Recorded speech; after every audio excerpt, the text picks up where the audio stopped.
Prison is one of the most influential places that you're going to live in as a human being. Although there has been a need for change, a lot of things have been a little bit embellished on the stories that are told outside of the prison. What is the real catalyst for rehabilitation? What are we missing? In order for us to go into a cell and pull an offender out physically, there's a chance somebody can get hurt. Somebody is going to come down and influence them to get something out of you. I'm not here to punish you just because you're in prison. I would imagine that does a tremendous amount to bring back some humanity, bring back some redemptive hope. If he can go out there into society and keep that mindset, he'll stay out of prison. It's got to run 24/7. I mean, we can't just flip the sign and say we're closed.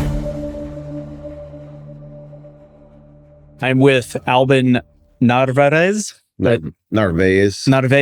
My Latin part of my family is going to be laughing at me on that one. Sorry about that. So you are the Deputy Warden here at the Jefferson City Correctional Center. Tell us a little bit about yourself. Okay, my name is Albin Narvaez. I am the Deputy Warden of Offender Management here at JCCC. Call it J-Trip. Basically, I oversee classification and custody, which is the two largest sections, as far as the prison goes. There's 2 deputy wardens in every institution. The other deputy warden will be over operations, and they handle, the maintenance areas and lights, water, all the stuff, buying all the stuff for the institution. Running an institution as a team isn't just the offenders. It's also, making sure that everything looks good, works well, toilet paper, soap, things like that we got to get in here. All the way to just the beautification of the camp itself, and walking around and noticing things that need to be fixed or cleaned up or painted. And that's where, you need a team. Mm-hmm. A strong team is very important. And we do have that here at JCCC. This episode is going to be publishing a week or two after the previous episode, but you and I just finished talking with one of the inmates here, mm-hmm. who's on the podcast. How did that feel to you to hear him share some of his experience here? So, Donnie Fuller as an example on a lot of guys that kind of live that kind of lifestyle where they made a mistake at a young age, end up in prison, and go through the motions of what prison life in the past kind of has done to people. They always say you put somebody in prison for a crime and they come out a worse criminal. And part of our programs that we have going on in our prison systems now here in the state of Missouri is our goal is to move away from a lot of those old ways of thinking, providing them with resources to do good things and better themselves, whether they're getting out or not. And over the years on his own, Donnie has been an exemplary offender, inmate, resident is what they call him now. But he's been an example of you can do it. You can live in prison and be violation free and receive the honor. What we call honor dorms in prison is basically a living area where offenders get a little more access to things that they want. It's starting to get real big out there where they're starting to get in different prisons where they're starting to get things like furniture and extra things in their units. That's more for comfort. Mm-hmm. So, and just things like, family food visits and things like, he has access to all that, premier jobs that pay well. There's all kinds of things you gain in prison from being somebody who abides by the rules, and you can actually have I wouldn't say a normal life, because when it's all said and done, you're in prison. You can't take that away. But we're not here to punish them. We're not here to do it, make their life worse than it already is, while they're navigating a relationship, at home with their spouse, maybe through a glass door, through a phone, or, in a visiting room, trying to parent their children. We're not here to do anything more to make their life any worse. As a matter of fact, we're kind of moving towards trying to see if we can give them a little bit of almost that freedom feel. You'll hear Donnie once in a while say that sometimes he feels like he's on parole and certain things that we've done. And it's kind of an innovative, you can get a little innovative with it, all the way from some of the things that they have access to simple things like a softball game with staff and offenders. And in the past, it's been staff versus offenders. And here we had a team that was staff and offenders on the same team playing other teams that were offenders. So, we're trying to, even with that, we're trying to show that, we're together as a community to make this place safer and better. I'm fascinated by the turnaround that you've made here, and in the few conversations that you and I have been able to have, not just in this visit, but in a previous visit when I was here with my friend and brother, Rene Martinez, the culture that's changed, little things like language, like you were just talking about. It's not an offender, it's a resident at some point, if they've, I'm assuming if they've demonstrated certain behavior, et cetera. That little tweak to play on the same team, I would imagine that does a tremendous amount to bring back some humanity, to bring back some redemptive hope for some of the folks that are here. This is a maximum security prison. So as you and I talked about prior to this show, you got people here that are here for life or for decades. And so I can only imagine that if you didn't have some of those incentives, how difficult it can be. So let's talk about that a little bit. Actually, before we get into that, let's talk about how you actually got into this position in the first place. Tell us a little bit about your upbringing, some of your service that you did with the military, and then how you got into becoming a deputy warden at a prison. I'm sure it wasn't that your initial vision when you were a young kid, I'm assuming. Yeah, I've never heard a kid say, "Hey, I want to grow up to be a CO." Yeah. Well, so I was born in Nicaragua, traveled here with my parents, with my mom, actually. My dad was already here. And at 5, almost 6 years old, traveled to the United States, and I was raised in Miami, Florida.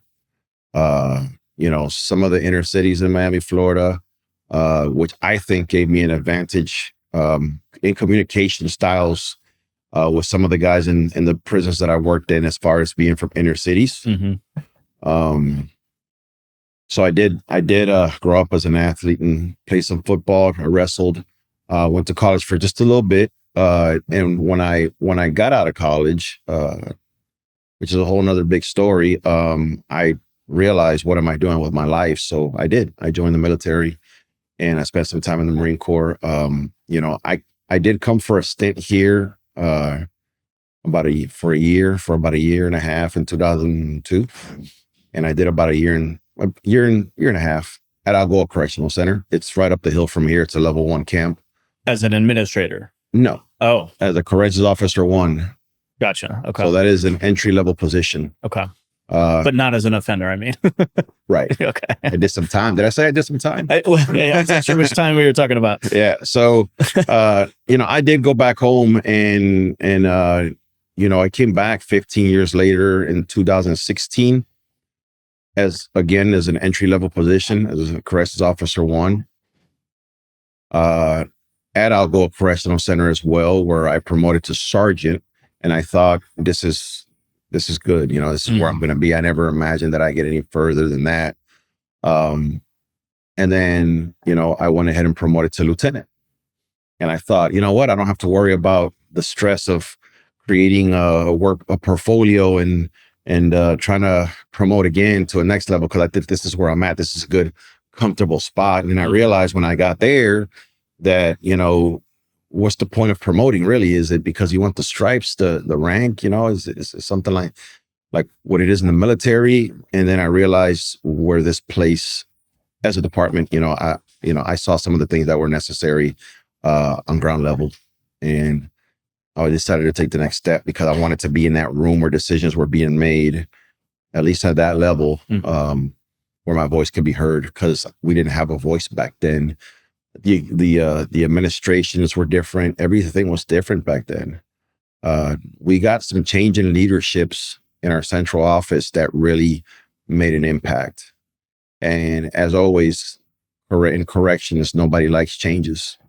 And there were a lot of naysayers, a lot of people that were against it.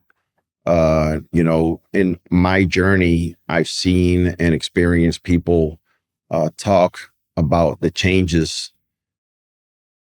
as soft. They call it hug a thug. They call it all kinds of things. And I'll get to that. But, I made captain in Algoa Correctional Center, and I had an opportunity. An opportunity came around because a chief of custody spot came up at another prison in Fulton. I kicked it around for a little bit. I didn't know if I wanted to drive half an hour across the bridge, the Missouri River, across the bridge to get to Fulton. I thought about winter. I'm a Floridian, Yep. But there's always been something calling me in the direction that I'm heading. And I ended up applying for that major's position, and I actually got that spot. And I was there at the Fulton Reception and Diagnostics for 1 year and 10 months before there was a position available now in Tipton, Missouri, which is 40 miles away from Jefferson City, where I currently live. And I was selected for that position, and as a deputy warden. So then I was there about 6 months before I went ahead and applied and hit sort of a lateral here to JCCC. Mm-hmm. My reasons for coming here were, not just because it's closer to home and I have a family, but, JCCC is unique in itself. It's a custody level 5 prison that has a rich history with the Missouri State Penitentiary, and then making the move over here. And it's just so much to learn here. I experienced so much already in the last 7 months that I've been here. What history are you referring to?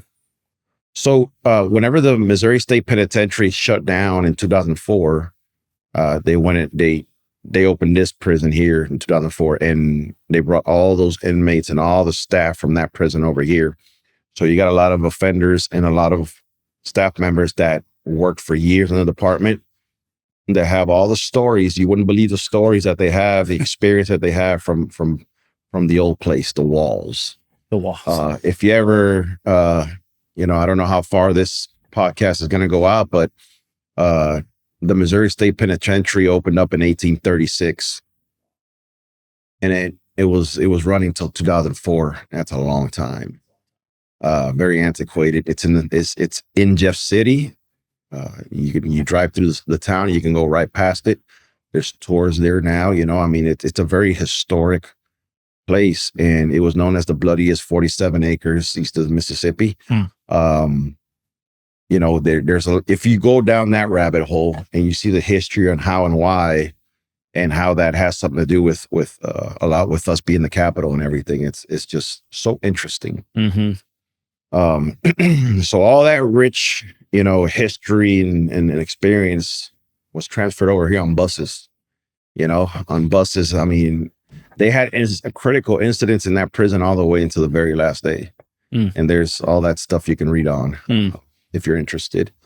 And, now as we sit here in this 21, 22-year-old prison, we still have guys here that were, we were talking earlier, you spoke to offenders that have been locked up since 74, you said? Yeah. So we have that history here. It's just mind-boggling that somebody can be incarcerated that long. Yeah, it really is. I couldn't imagine it. So that's where I'm at now. I'm learning. Mm-hmm. A little bit ago, you stated the impact that I've made in this prison, and I gotta correct you on that. I don't want to take credit for anything, because what we're doing here can only be done by a team. Mm-hmm. This can't be done by one person alone. We have a warden who doesn't necessarily need to be here. He's past his retirement, but he's got a mission, and he wants to see the changes that are happening as the rest of the team does. And we all work together and communicate well together, and kind of dissect everything that we're doing and talk about it as a team, and we go out and do it. And we, each one of us has something different we're doing. We spearhead our area on what we're doing, and so far it's been working pretty good. Mm-hmm. It's my understanding that when you arrived, or I should say prior to the current leadership, prison often is perceived as a place of severe violence and a lot of lawlessness within the walls, et cetera. How do you begin to tackle that, to say that we're going to turn this around? What are you identifying first, and how do you start to make that culture change? Well, first you have to identify that although there has been a need for change, a lot of things have been a little bit embellished on the stories that are told outside of the prisons, because you got hundreds and hundreds and thousands of offenders that do not want to be in prison and everything's negative to them, that will tell stories to the outside that are not all the way true. I experienced it all the time. My first time as an administrator, just reading through emails and conversations, flat out lies to their families and friends on how things have been handled in the prison. Which, if you think about it, it puts a bad light on us, no matter how much good we try to do. Even till this day, I'm still answering emails from places that are receiving complaints from offenders that, that the story wasn't all the way true. So what that creates is a society that looks at us, as a very negative light, the lawlessness and corruption and all that. A lot of times it's not that way, because, and I'm not saying it doesn't exist, but if you look at Hollywood, Hollywood movies, most of them are, the guards are the bad guys and the offenders are the good guys. Name them, name a movie, and that's how it is. So, that's the way that Hollywood sees us. That's the way that the general public sees us. We're trying to turn that around. We're doing things and giving the offenders voices, the offenders that are walking the right path. We just donated some money to a tornado fund in St. Louis. We invited that organization in and took pictures with them. It's on our Facebook. We've been doing all kinds of things to work with our communities as well. I walked into the visiting room at the request of an offender's parents to meet me, and I sat down with them and talked to them for a while.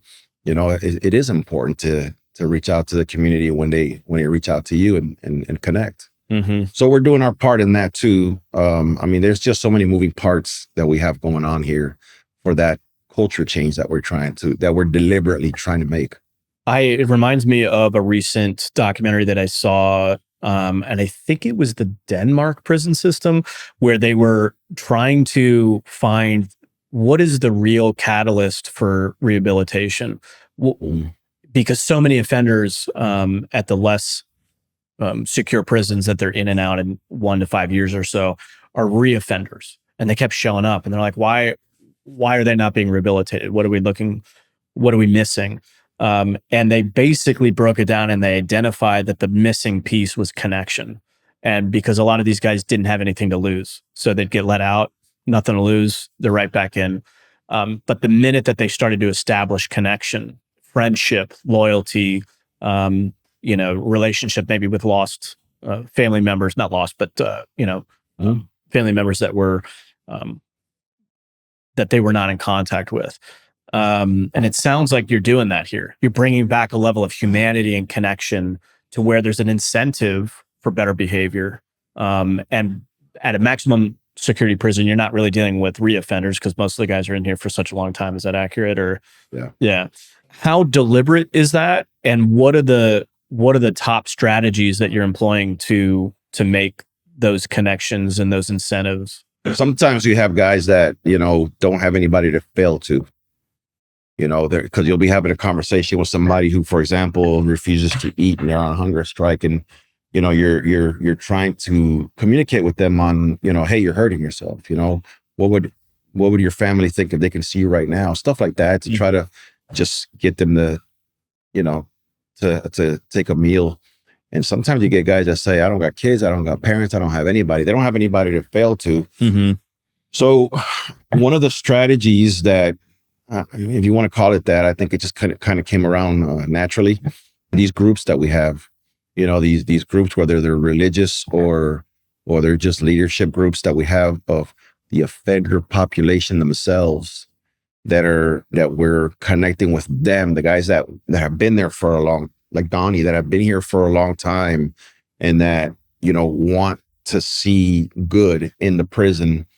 And for the guys that are getting out, they're trying to see good from those guys, because those are the guys that are, the way they worded it to me, those are the guys that are going out into the community now to live around their people. Mm-hmm.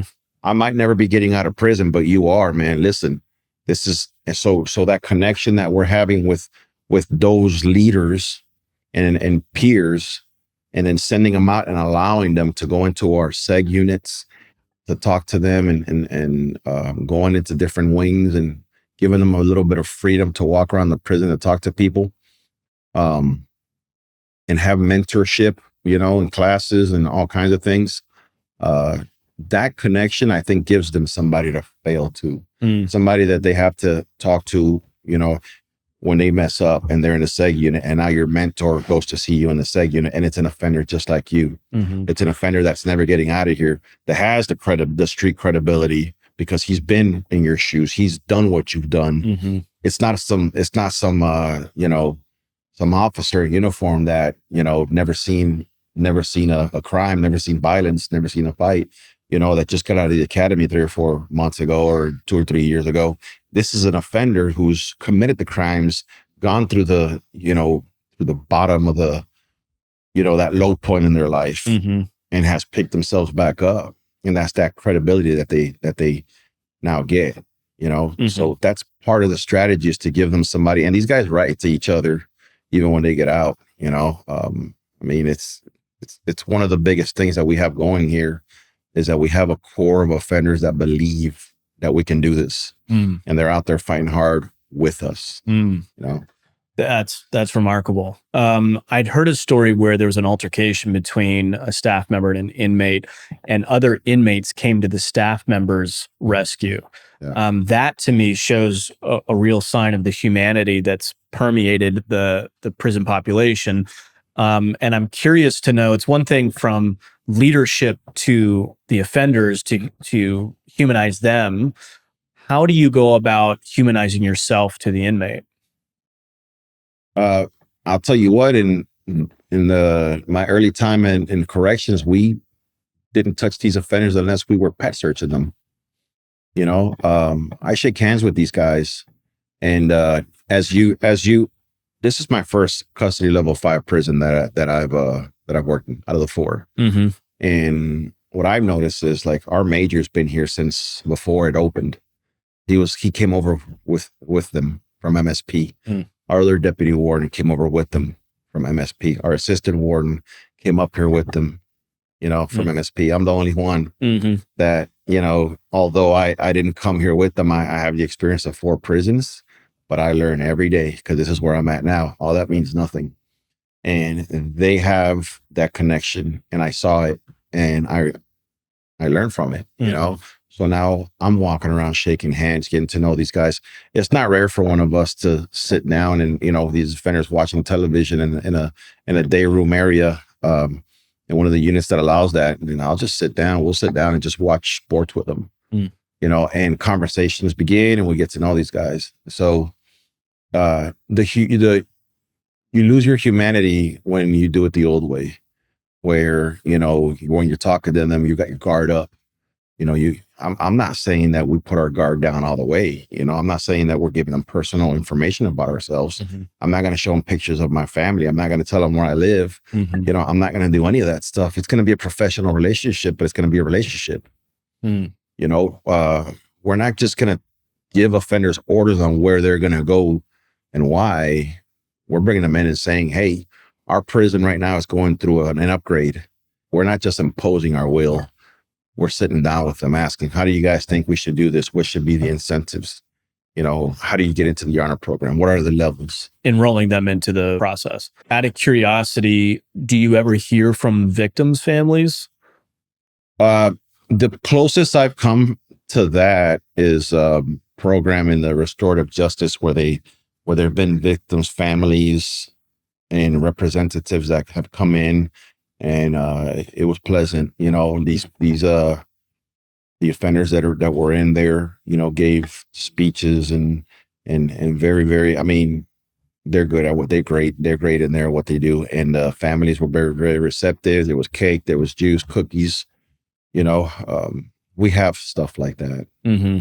I would imagine on some level, I mean, I can certainly understand the anger that many victims' families would have over some of the inmates, but perhaps over time they yield to, or they could yield to, the redemptive spirit behind a rehabilitation center. And would we not all want, especially if that offender is going to be released anytime in the future, do we not want somebody who can, who is repentant, who is a upstanding member of society at that point, because they've developed some confidence and some humility and some, got educated in other trade stuff, et cetera. That's why programs like that exist. And, I'm not going to sit here and lie to anybody and say, hey, we're changing the world here so much that victims are even coming in here and eating cake and punch with us. Some of those people that came in here were very, very, they had a lot of age on them, and over time, and a lot of them, the victims were related to them, but it's something that you don't expect people to do. It's just to come in and, but it's available in case anybody wants it. Mm-hmm. What would you say distinguishes the leadership style here that's different than in other prisons that may not be as successful? Well, that's very hard to do because I've walked into different institutions, and there's strong leadership just about everywhere right now. They're doing the biggest thing about it is that they're putting the right people in the right places. Something that was the norm in the old days was you got to come and you've been here so long, you're next for the next position, and that's just the way it was. It's not like that anymore. I mean, I've only been in the department right now since 2016, 9 years. And the position that I'm at, it would have been unheard of for anybody to get in under 20 years. And I'm not, trying to say that I'm anything special, because I say this to the new hires. It's the right person for the job, no matter what age, no matter what color, no matter what sex, no matter if you're in here and you come in here every day to do your job, learn it, get good at it, have a passion for it, take ownership, you're going to get noticed. And because of that, I'm not going to sit here and say we're doing so much better than any other prison. I'll tell you this, every prison has its own personality, where you might have a reception and diagnostics over here where, it's kind of like a backward seg. The offenders are locked down most of the day because you got so many that's where they come in from the jails. And you got so many different types of crimes there. It's considered a level 5 because you got everybody there from DUIs to murders, murderers that are in there. So you have to keep them based on their security level, mental health level, and all that, keep them separate. You have prisons like that. You have level 1 camps that offenders kind of walk around pretty freely. They go to the gym, they go to the library, they go to work, they have movement, times. So every institution has its own personality. Their own personality in leadership, their own personality in the way they run, and it's required. So if you look across the state, there's a lot of special things going on. I mean, we're not the only ones that are making good things happen and seeing things from outside the box. There's prisons out there that are working with the conservation Department of Conservation and allowed them to bring in pools with fish and allowed dads to fish with their kids. We didn't do that. We'll look into that. We all have ideas and we share them. When we have our division of adult institutions meetings, all the facility leaders get together. Across the state, they all meet in one place and we talk about what we're doing and we feed off each other. And I see a lot of great leadership out there, people that are really into what they're doing.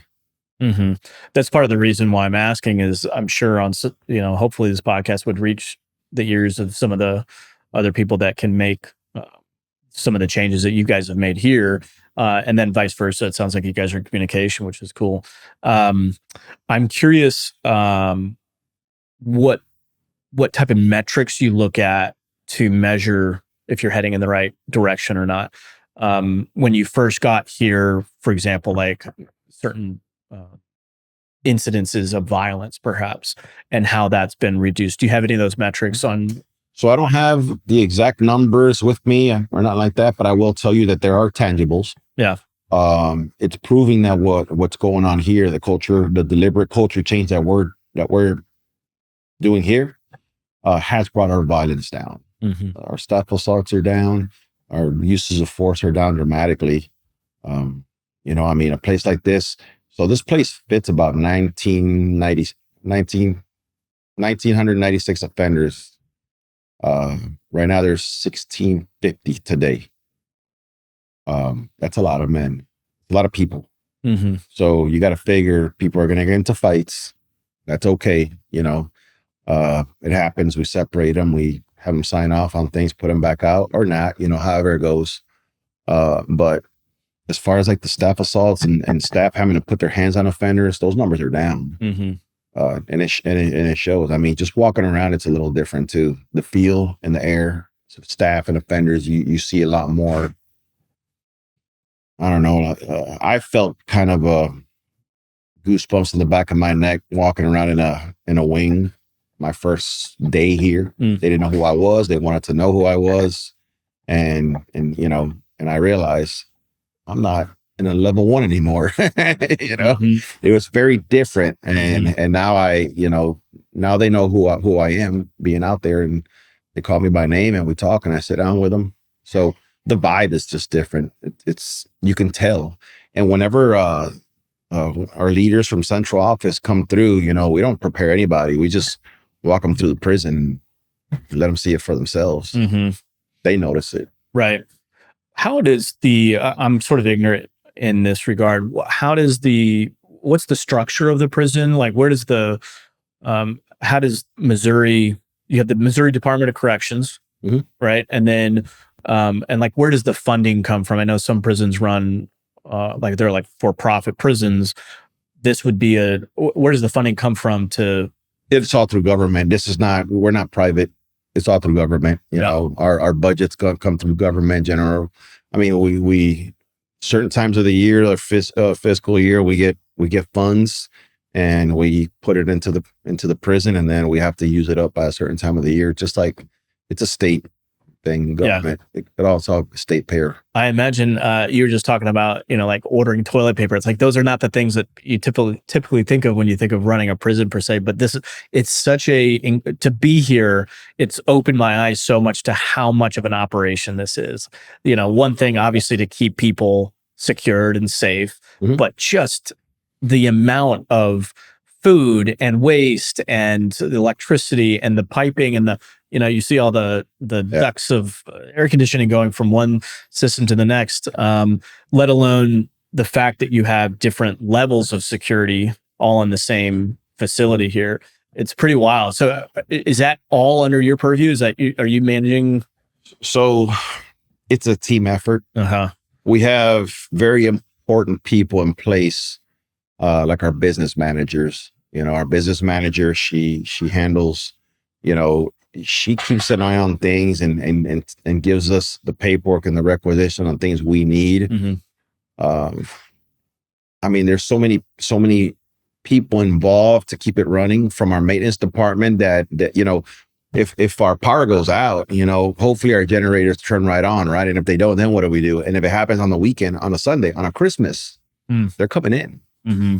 It's got to run 24/7. I mean, we can't just flip the sign and say we're closed. We have to buy the soap. We have to buy the toilet paper. We have to have it available. We have to have all that stuff. And it's not just me or the warden or the deputy warden of operations. We sign off on things, but we're being, all that stuff is being managed mm-hmm. by different levels of personnel, and they're all very, very important to us. Who does the warden report to? Deputy division director. Gotcha. Yeah. And that's only for the state of Missouri that position overseas, or is it regional or national, or?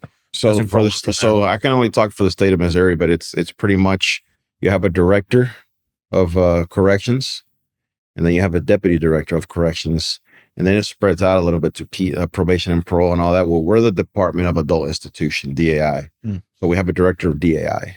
And then we have a deputy director. The director of adult institution is over all the prisons. Well, then you have a deputy director, which of DAI, which they share certain zones. So you might have five, 6 prisons that you oversee. 5, 6 wardens. Now the wardens run the entire camp. They're the decision maker at the end. So that's the way it pretty much works. You have a warden, 2 deputy wardens. They have an assistant warden, which supervises classification, and a chief of custody, a major, which supervises custody. And then you have all the other positions, maintenance supervisors. We'll have contracted staff for medical, contracted staff for our food service. Yeah. So, wow. A lot. It is a lot. It's a town business. I mean, it's a town inside of a town. You know, so many moving parts. Yep. It's kind of like mega hotel. Obviously, it's not a hotel, but just the. Well, you guys think we got our restaurant. We have our hospital. Hey. We have our store. We have all kinds of. You have the barber shop. I didn't expect to see that. We have our police force, which is custody. We have everything that a town would have, just on a smaller scale, and we have to, have the people in positions to keep an eye on their areas to let us know what they need so we can get it. Yeah. What level does faith play in the leadership style here? So if you would to take a look at what JCCC has done here been doing for a while now, you might think of it on a level of a professional, as we're giving these guys the opportunity to do things like follow their faith and stuff like that. But basically, we've opened the doors to God in the prison. Yes, we are believers, and we have a population of offenders that are a large population of offenders that are believers, and some of them that are not. We give them the opportunity. We've had people that have asked to come into our camp to have ministries to talk to them, and we've not only allowed it, but we've done things that I don't think have been done before. Rene Level Martinez was here, and it was very powerful to have him in the segregation units, high security unit, at the door, and the offenders lit up. Nobody ever comes to see those guys, all they see is staff passing by, looking at their window once in a while and feeding them, taking them out to shower or for recreation. They don't see nobody. Nobody comes to see them. Mental health might come in and talk to them once in a while. Case managers. It's all people from in here, to have somebody from the outside to come in just to see them. I think that was a big thing. It was a huge thing. I got emotional when we were in one of the solitary confinement sections, and Rene walks in the room and he yells out, "Hallelujah!" And certain guys came to the doors and, "Yo, Level, I've been watching your videos, man. Come to and he would go and talk to them and preach to them. It was so powerful. It was so powerful. I am interested to know about some of the peer-led groups. We talked about Donnie and his role with the GLA. What are some of the peer group, the peer-directed organizations within the facility that has resulted in positive impact? There's a lot, and so I don't want to kind of pinpoint any of them because I don't want to miss anybody. Anywhere from because there's a lot of groups that help us in different ways, but it's huge. Our peer counseling here, it just goes such a long way. There's times when we have a critical situation and that can get physical, and we'll send our officer, which is taking the course for critical incident training, and go down there, and it doesn't work, and we might send one of their peers in there, somebody who works with them. Hey, Donnie, go in there and see if you can get this guy to, cuff up and come up out of the cell for us, And there's a lot of times when we do that and it works. So what does that do? You know, you got to figure there's in order for us to go into a cell and pull an offender off physically, there's a chance somebody can get hurt. That night that offender, that peer counselor, that you know, that mentor went and used, you know, that communication style from within, that might have saved somebody's dad from having to be at the hospital that night, you know, or worse. So, because you never know what's in there. Yeah. It can be dangerous. Mm-hmm. And, you know, we're doing everything we can to not only, there's a lot of goals involved with what we're doing with this culture change. You know, it's part of it is, it's keeping our staff safe, you know, reducing the numbers on uses of force, reducing the numbers on any kind of violence, reducing the numbers on guys getting high on drugs by peer counseling, by older guys that are out there that have changed their life around, making a difference, not just in the critical incidents, but also in the everyday life of an offender. Mm-hmm. When you got choices to make and nobody's watching, you know, are you going to pick up that K2, you know, that they're out there selling or whatever, you know? And I mean, just sometimes we don't even see, you know, the impact they're having, really. Okay, yeah, we just saw somebody go in there and stop us from having to go in a cell and pull somebody out, but man, that guy might have done a lot more than that today. Mm-hmm. You know, he might have stopped somebody from overdosing on some K2. You know, and we never even saw that. Mm-hmm. We can't measure that statistic. Right. What does rehabilitation look like to you, and what's maybe one of the top testimonies that you have of somebody who's, you know, had a dramatic transformation, if anybody comes to mind? So there's a certain offender right now that, you know, he gets out next year. He's young, and you can tell he just had bad influences around him. He got baptized that day, you know, when Renee came. Mm-hmm. He was baptized, and you know, he's barely almost was ready to meet a certain criteria, and to get him in a certain job. Well, he's very busy with the restorative, with the reentry program. He's very busy there because he's about to get out. Reentry, when you hear it, you think reentry like back into prison. It's reentry into society. So he's doing a lot with reentry. He's also a student. He's getting his GED, and he recently got himself a pretty good job out here. And you know, we kind of took a chance and decided that we were gonna give this young man an opportunity to do some good. Because sometimes it takes a little bit of help, and he's been doing great. You know, just one life can change if he can go out there into society and keep that mindset.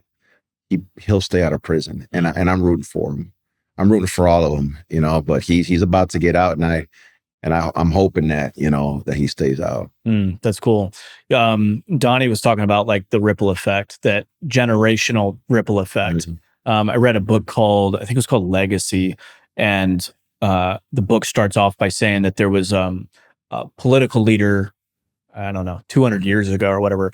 And the descendants of that political leader was, you know, lawyers and doctors and other law enforcement and military, whatever. And then there was a criminal, and that at the same time, and that the descendants of that criminal was like, there was 350, you know, criminal. It's wild to consider the impact that one's life can have in future generations.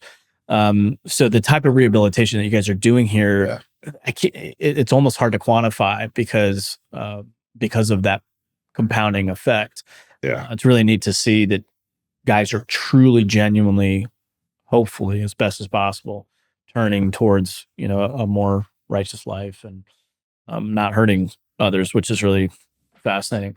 You talked about how there's a wild statistic that talks about how it's like 95% of inmates come from fatherless homes. How important is fatherhood to you, and to what level of, you know, fathering do you bring into a system like this, if at all? Maybe that's an ignorant question, but it's something I've always thought about, you know, with all these guys that just didn't have the structure, didn't have the discipline, didn't have the tough love. and even the gentle love, that a father can provide. Does that weigh in at all to how you approach the situations here, and some of the personal relationships you have with inmates? Well, I mean, I'm a father myself, Yeah. and so that's, I guess it might come natural, and as we all get older, it's kind of natural, but um, prison is one of the most influential places that you're gonna live in as a human being. And the old way of thinking, hey, I trust this guy. He can work here, and we would say, if you trust one inmate, you're agreeing to trust 10 inmates, because the minute they see that they have your trust, somebody is going to come down and influence them to get something out of you. Mm-hmm. So this is prison life is very influential. Because of that, there's, they call each other big bruh, and old heads and old timer and all that, but they seem to look up to people with experience and time in prison. That's where our mentors and our peer counselors come in, as well as people that have been around for 20 plus years, like our major, our chief of custody. He walks around and there's nothing these guys can tell him that he don't know about. Mm-hmm. He knows all the ins and outs of this prison. Mm-hmm. So, that, and he is the one that I see that takes on a big time father figure with these guys.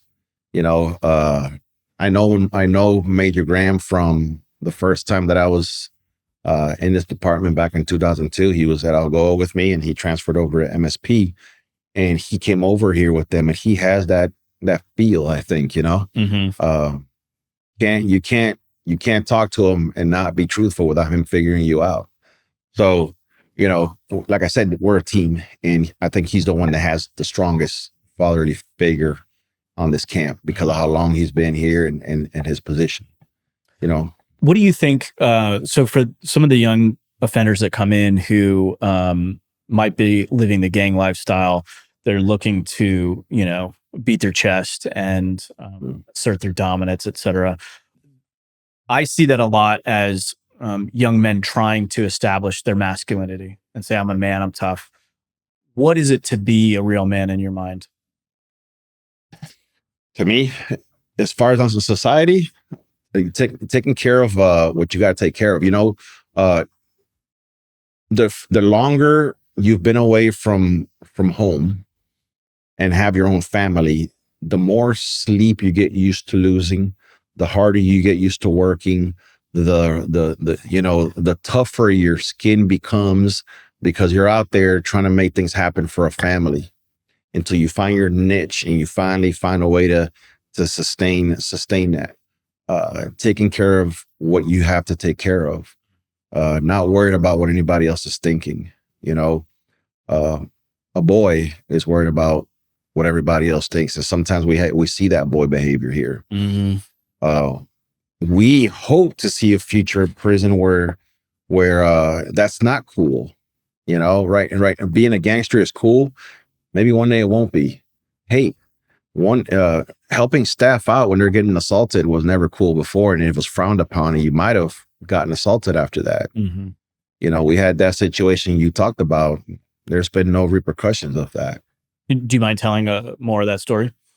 Oh, it's just the way you heard it from when last time you were here. I'm not going to give too many details, but an offender did go at one of our staff members, and our staff member didn't even get touched. He was subdued by a couple of offenders, and everything was avoided. That speaks volumes. Yeah. Other staff came in and, took care of the rest of it, and they were concerned. Oh man, are we going to go to the hole for holding him down? No, you're not going to go. The hole is administrative segregation.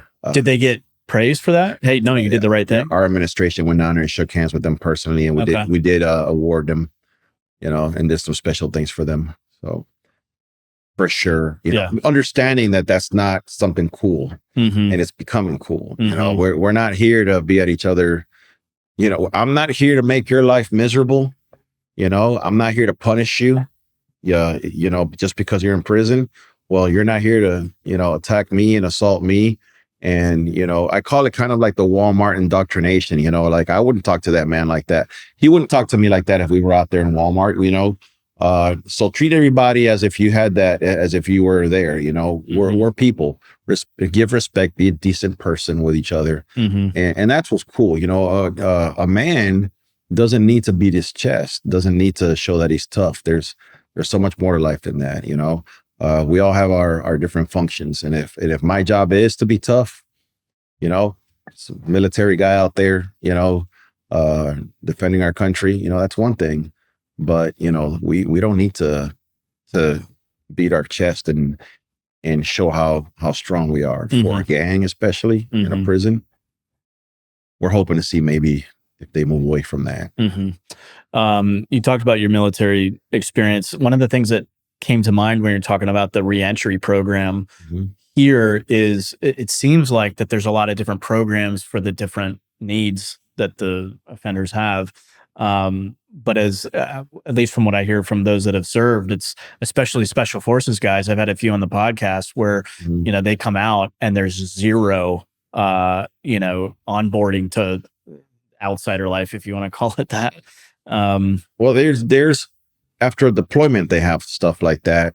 There's a period of time you got to spend some time talking to some people. And, but yeah, you're right. Your contract ends and it's a job. Your contract ends and you move on. Yeah. Wanted to talk to you a little bit about, the actual, you talked about the peers here, some of the older guys providing mentorship. Are there any specific strategies that, you guys have that helps develop? I'm trying to imagine going from a criminal, who maybe was raised in a broken home, a fatherless home, doesn't have that structure. They're dealing with some of the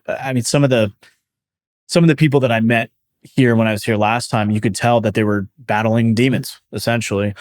How do you transition that person into somebody that respects integrity, that has dignity?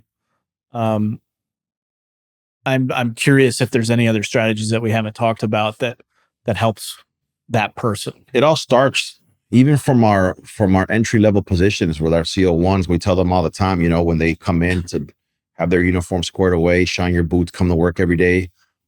Something as simple as a young kid coming in here at 20 years old, holding a job down and being here every single day. Some offender somewhere at some point is going to say, man, I've never had a job. I've never kept a job. That 20-year-old kid over there's been here every day for the last year, and he just promoted to a blue shirt, to a sergeant. When I get out, if he can do it, I can do it. I mean, basically lead by example. Commit yourself, and I'm hoping that there's somebody out there that gets changed by the examples we're trying to make. Because they might not have had a father figure or whatever the reason may be, broken home. But, if we show a little compassion here, which we're starting to see some of that emerge in the Department of Correction, where it wasn't there before, just a conversation. Conversation is compassion. I have had guys mail me, not email, but mail me. When I say mail, it's just, they put it in a mailbox and it's, mail. Case managers will put it in my mailbox and then it'll end up on my desk. I read their stories. So the next time I see that guy, I tell him, hey, I read your story, and now we're on that level of, hey, you took the time out of your day to read my story. There's a connection there. Some of these guys, all they need is a little bit of your time, and you'll connect with them. And that fatherly figure, if you want to call it that, that advice you can give somebody, something you might say today that affected them, that stopped them from doing something that they were planning on doing, maybe some drugs or something, I mean, that's all it is. In the old days, an offender would never come up and talk to you by himself. They bring somebody with them so that person was a witness that there was no snitching going on. Those are some of the old ways. Obviously, you've seen that's not the case. Same thing with us. Somebody's talking to the offender too long. It's like you start looking at them like, what's going on over there? So, I mean, like I said, there's guidelines and limits and professionalism that we look at, and that's where we are more corrections professionals now, where we can get into the intricate parts of it, not just black and white, but how do we maneuver this and have compassion and are decent and with these guys, and at the same time, not cross any boundaries that we're not supposed to cross. And that's where the corrections professional that we're trying to grow now. That's the direction we're heading.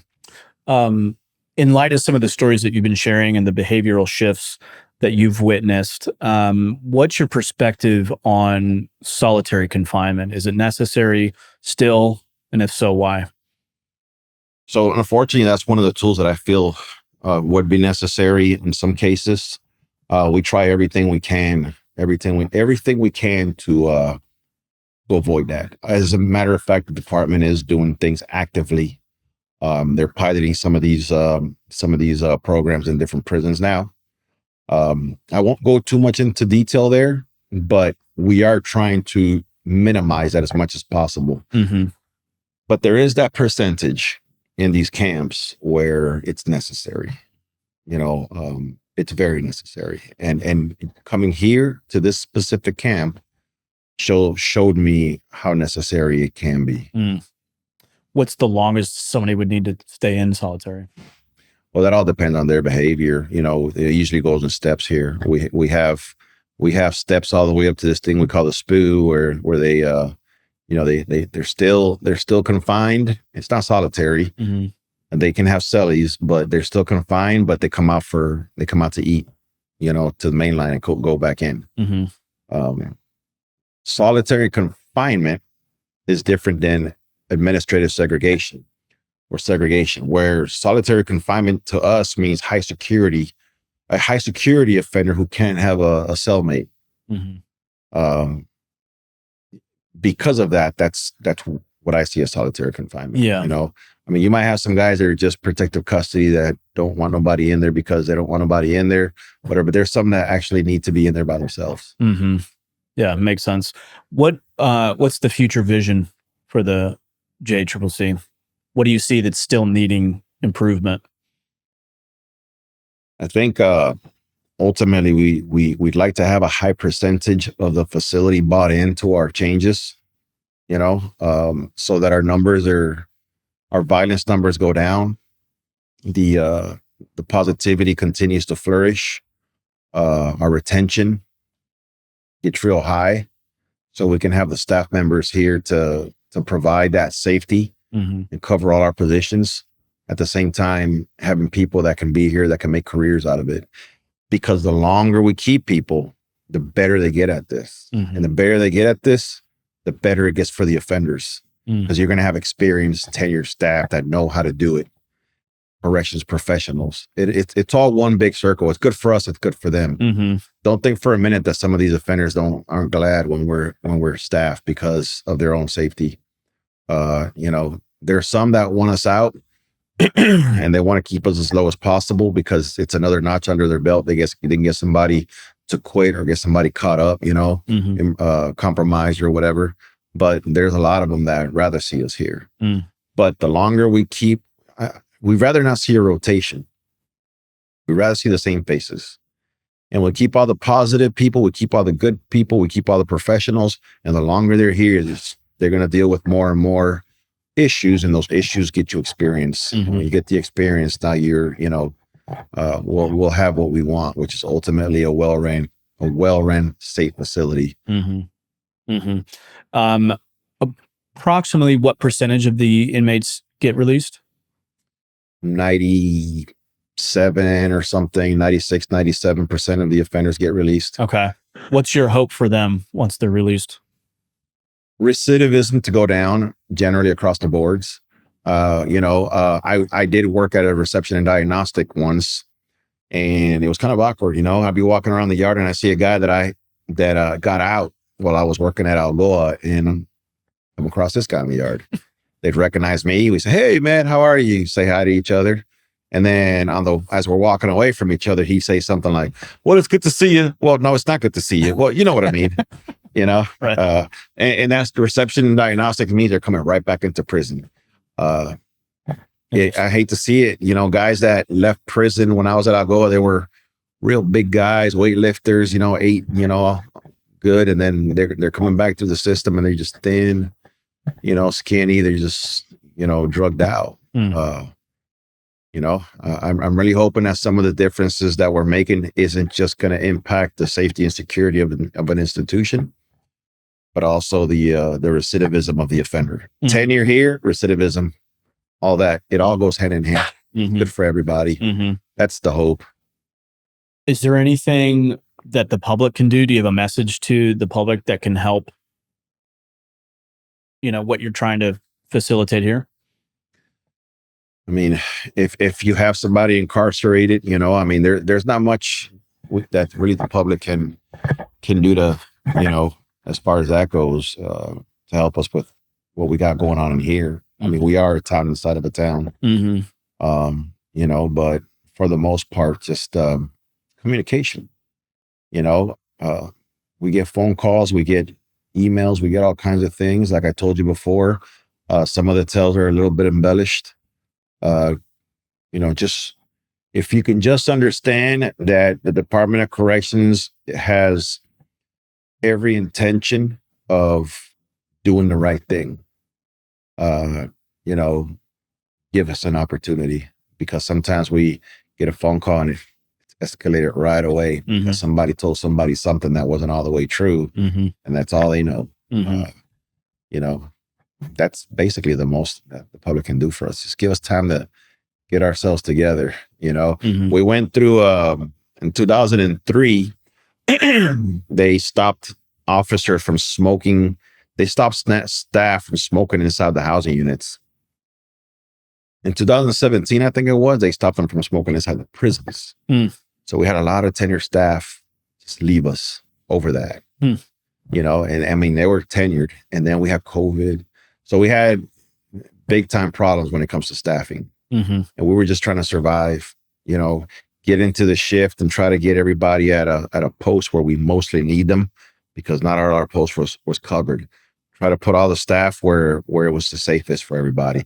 Get through mainline, which is, you know, breakfast, lunch, or dinner, and then, you know, be able to lock them down in a housing unit, and move on. You know, we went through that staffing crisis, and now we're actually seeing applicants coming through our doors all over the place. You know, in every prison, we're seeing an influx of applications, because the department's paying a little more now. There's more incentives, but there's also a lot of programs. They didn't just throw money at it. You know, they're trying to create those corrections professionals we want. Well, and you're building a brand almost, a culture and a brand of rehabilitation, of leadership, of humility is a word that keeps coming to my mind as I think about what I've witnessed here with you, but with also the rest of the team that you've talked about. So yeah, it's almost you're creating a, you know, something that attracts people that want to pursue a higher level of all of those things. And in the long run, when we get these guys that come in here and they maneuver through their career, end up in positions that can help us. For example, our reentry programs, we got people in reentry and restorative justice.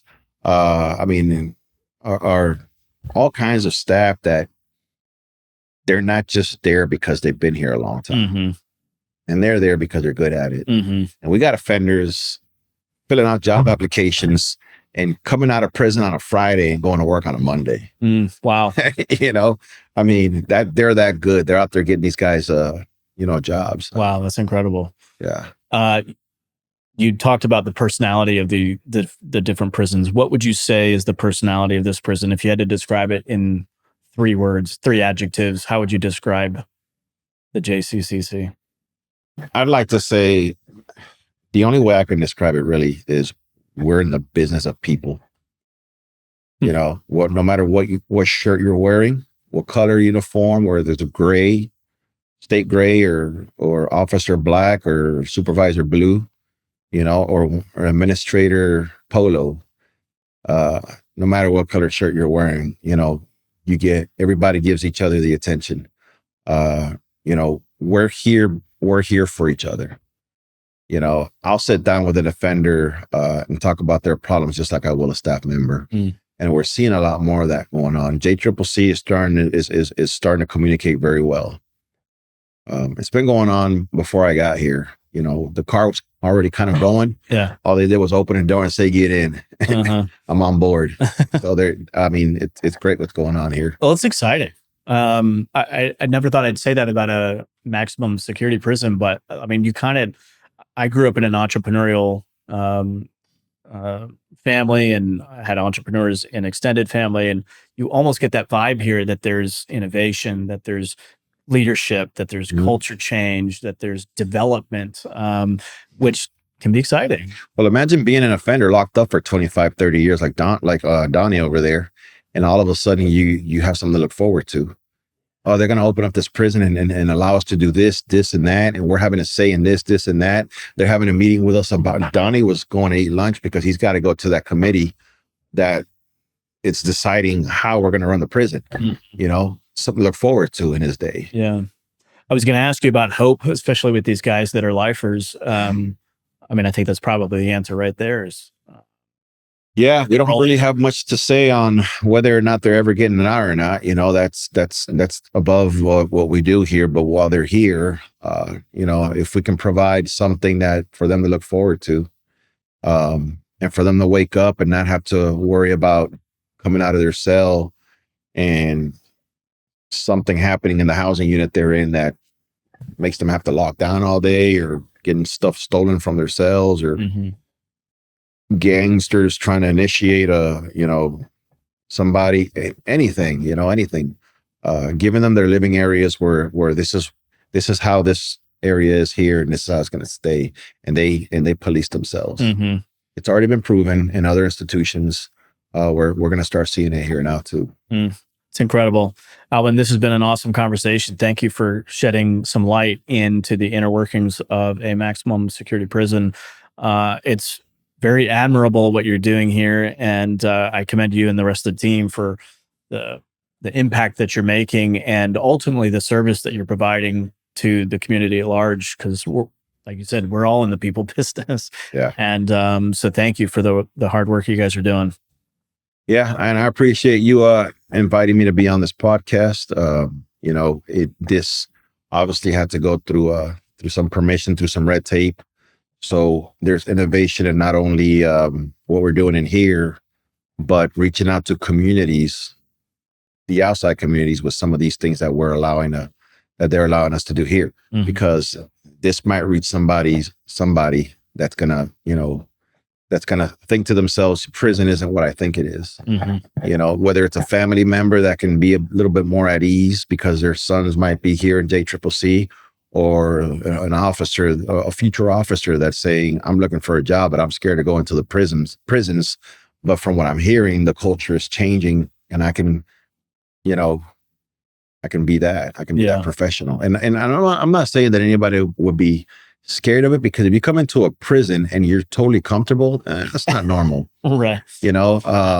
What I mean by that is, it's encouraging, because some people don't go for a career because, police work, anything law enforcement, military, because they're weighing their options, and what we're offering here is actual professionalism, all the different pay increases that they've acquired for us, more than they have in years and years and years.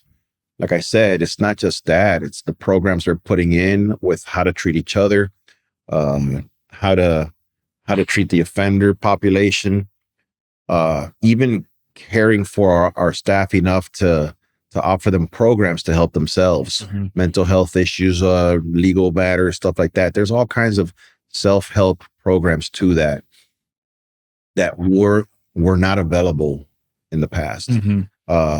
Paramilitary, anything that's law enforcement based or military, you're going to have high suicide rates, high divorce rates, high alcoholism rates, high this, high that.